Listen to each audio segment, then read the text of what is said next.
మీ అందరికీ తెలుసు బీసీ సింహగర్జన యొక్క ఎజెండా 5 ప్రధాన డిమాండ్లు అనే విషయం మీకు తెలుసు. అందులో మొట్టమొదటిది ఈ రాష్ట్రంలో బీసీలకు రక్షణ చట్టం కల్పించాలి. ఎందుకు రక్షణ చట్టం కల్పించాలి? నిజంగా బీసీలకు రక్షణ చట్టం కల్పించాల్సిన ఆవశ్యకత ఈ రాష్ట్రంలో ఉందా లేదా అనే విషయము నాకంటే మీకంటే మనందరికంటే బహుజనులందరికంటే బీసీలందరికంటే ప్రస్తుత ముఖ్యమంత్రి చంద్రబాబు నాయుడు గారికి బాగా తెలుసు.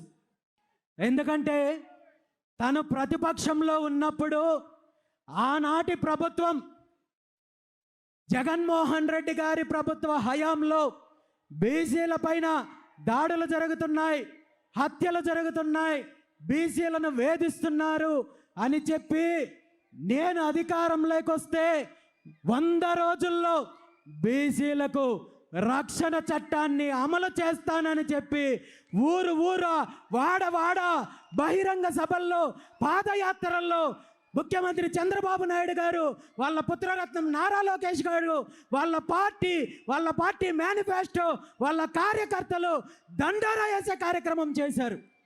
మరి ఈరోజు అధికారంలోకి వచ్చి 20 నెలలు కావస్తోంది.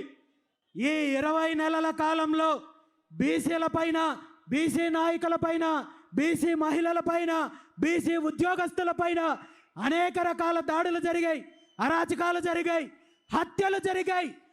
ఇదే అధికార తెలుగుదేశం పార్టీకి సంబంధించిన బీసీ కార్యకర్తల్ని నిర్దాక్షిణ్యంగా హత్య చేసినప్పటికీ కూడా ఈ రోజు వరకు ముఖ్యమంత్రి కానీ, లోకేష్ కానీ, అధికారంలో ఉన్న పార్టీ కానీ ఏ ఒక్కరూ రక్షణ చట్టం గురించి కనీసం నోరిప్పే పరిస్థితి లేదు. తేలుకుట్టిన దొంగల్లాగా ఈ 18 నెలల కాలంలో ఎన్ని రకాలుగా రక్షణ చట్టం యొక్క ఆవశ్యకత గురించి బీసీ నాయకులు, సంఘాలు, బీసీవై పార్టీ పోరాటం చేసినప్పటికీ కూడా ఒక్క అడుగు కూడా ముందుకు వెయ్యని పరిస్థితి ఉంది.